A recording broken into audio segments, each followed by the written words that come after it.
Hello guys, रेखा coaching classes में आपका स्वागत है। आज हम पढ़ने वाले हैं विज्ञान का 2025 में लगभग मैक्सिमम क्वेश्चन जो वेरी इंपॉर्टेंट है। मैंने ऑब्जेक्टिव के साथ पूरा पेपर तैयार किया हुआ है। आप इन्हें बहुत अच्छे से तैयार कीजिएगा। मेरी कोशिश है और एक्सपीरियंस के अनुसार मैंने आपको ये मॉडल पेपर दिया है। आप फाइनल तक की तैयारी के लिए बहुत अच्छे से तैयार कीजिएगा। तो आइए शुरू करते हैं। मॉडल क्वेश्चन में क्या क्या क्वेश्चन हैं, आप ध्यान से समझिए कि वो प्रश्न कौन से हैं। तो आइए देखते हैं हम प्रश्न उत्तर और ऑब्जेक्टिव की श्रृंखला।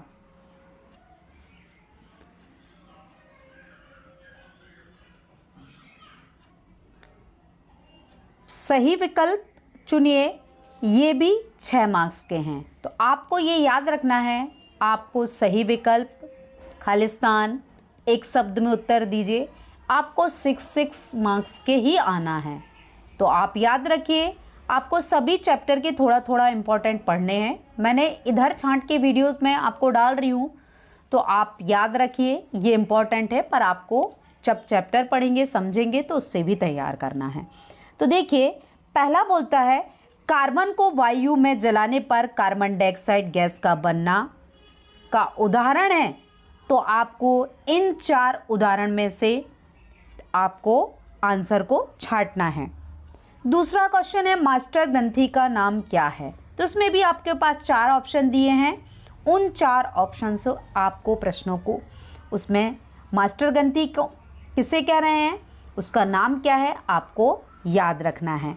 तो आपको याद रखिए कि जब मैंने चैप्टर पढ़ाए हुए तो उसमें एक्सप्लेन भी किया हुआ है। आपको आंसर स्वयं ढूंढना है, इसीलिए चैप्टर से आप जो क्वेश्चन आंसर पढ़ेंगे तो आपको बनेंगे। तो आप स्वयं ढूंढिएगा।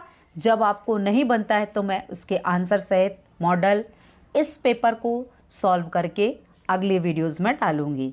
तो देखिए, थर्ड क्वेश्चन कहता है लेंस की क्षमता का एसआई मात्रक क्या है। तो आपके पास 4 ऑप्शन है, मीटर, सेंटीमीटर, डायोप्टर और किलोमीटर। तो आपको याद रखना है कि लेंस की क्षमता को किस में मापा जाता है। आइए जानेंगे अगला प्रश्न।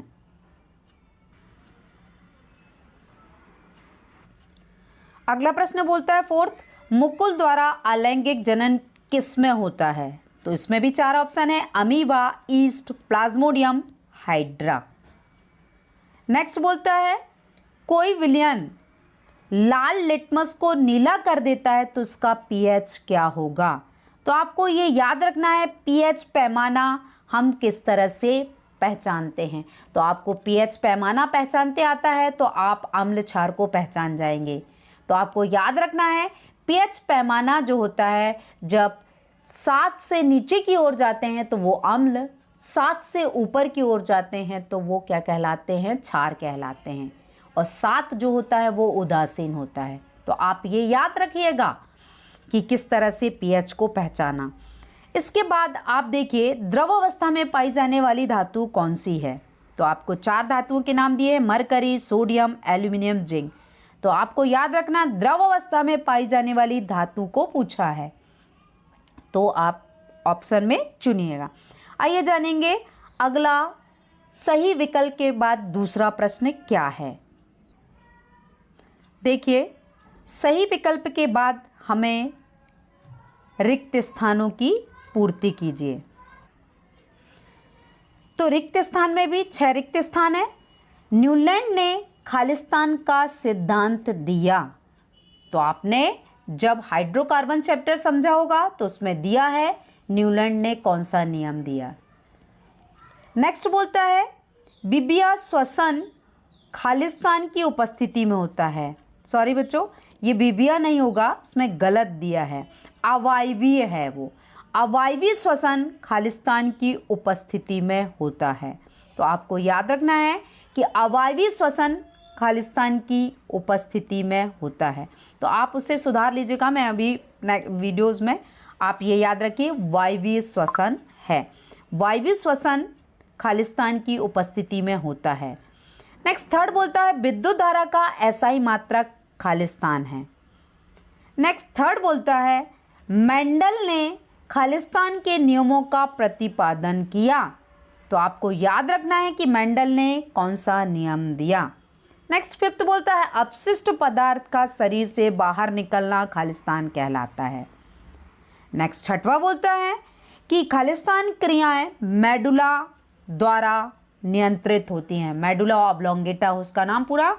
तो मेडुला द्वारा नियंत्रित कौन सी क्रियाएं होती हैं, उन क्रियाओं को लिखना है। तो बस एक ही क्रिया है, वो जब आपने जो चैप्टर नियंत्रण एवं समन्वय पढ़ा होगा तो आपसे एक्सप्लेन करते बनेगा और लिखते ही बनेगा। आइए जानेंगे अगला। देखिए, रिक्त स्थानों के बाद हम जानेंगे एक शब्द में उत्तर दीजिए। तो पहला प्रश्न बोलता है दो या दो से अधिक वस्तुओं के समांगी मिश्रण को क्या कहते हैं। इसके बाद दूसरा प्रश्न बोलता है लेंस का सूत्र लिखिए। तो जो आपने प्रकाश वाला चैप्टर पढ़ा है उसमें लेंस का सूत्र है, तो आपको उसका सूत्र देना है। इसके बाद थर्ड क्वेश्चन बोलता है विद्युत परिपथ क्या है। नेक्स्ट बोलता है हरे पौधों की पत्तियों में पाए जाने वाले वर्णक का नाम लिखिए। तो आपको याद रखना है कि हरे पौधों की पत्तियों में पाए जाने वाला वर्णक क्या है।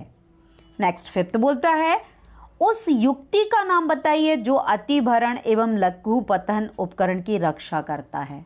यानी अतिभारण और लघुपतन दोनों से रक्षा करने का कार्य करता है। नेक्स्ट है चुंबकीय क्षेत्र की तीव्रता का मात्रक क्या है। तो ये एक शब्द में उत्तर देना है। ये भी 6 मार्क्स के हैं, इसलिए 6 है। तो आपको याद रखना 6 मार्क्स के ऑब्जेक्टिव आपको 30 मार्क्स के आना है और 2 मार्क्स के जो क्वेश्चन है 12 आना है। तो 2 मार्क्स के क्वेश्चन यानी 2 नंबर के प्रश्नों के उत्तर बहुत अच्छे से आपको तैयार करना है।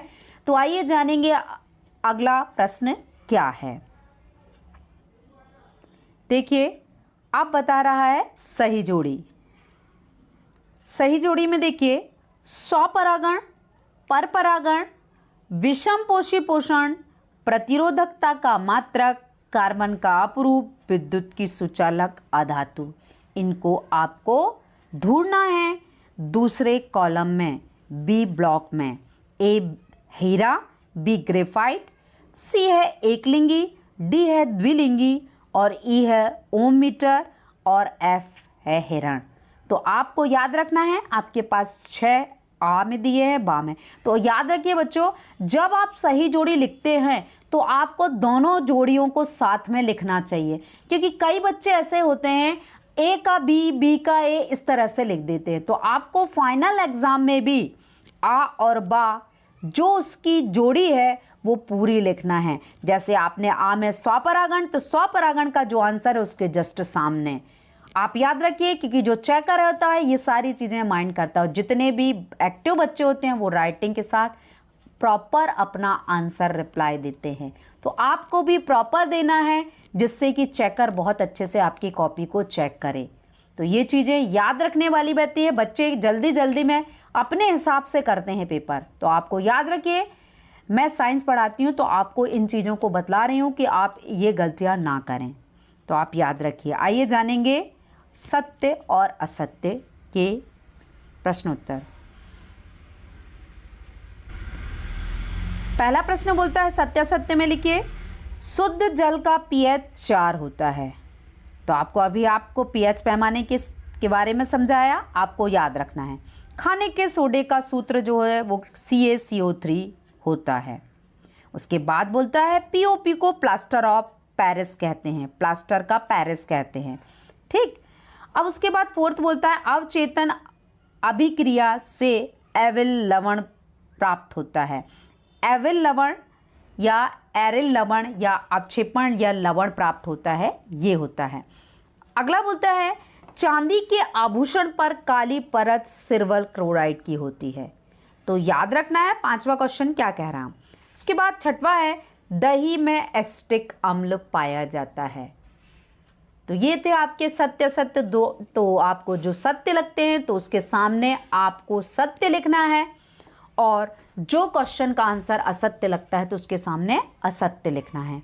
अब हम जानेंगे 2 नंबर और 3 नंबर और 4 नंबर के प्रश्नोत्तर को कि कौन से प्रश्न वेरी इंपॉर्टेंट हैं। देखिए, अब हम जानेंगे छठवां प्रश्न कह रहा है हम लोहे की वस्तुओं को पेंट क्यों करते हैं।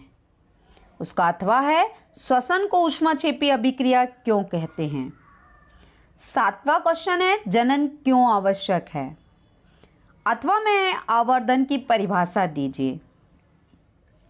प्रश्न क्रमांक 8वां कहता है हमारे शरीर में हीमोग्लोबिन की कमी से क्या होता है या कौन कौन से रोग होते हैं। नेक्स्ट बोलता है अगाध वर्धिता एवं तन्यता का क्या अर्थ है। नेक्स्ट 9वां क्वेश्चन बोलता है 4 हाइड्रोकार्बन के सूत्र लिखना है। तो आपने जो हाइड्रोकार्बन चैप्टर में फॉर्मूले पढ़े हैं वही 4 फॉर्मूले लिखना है आपको।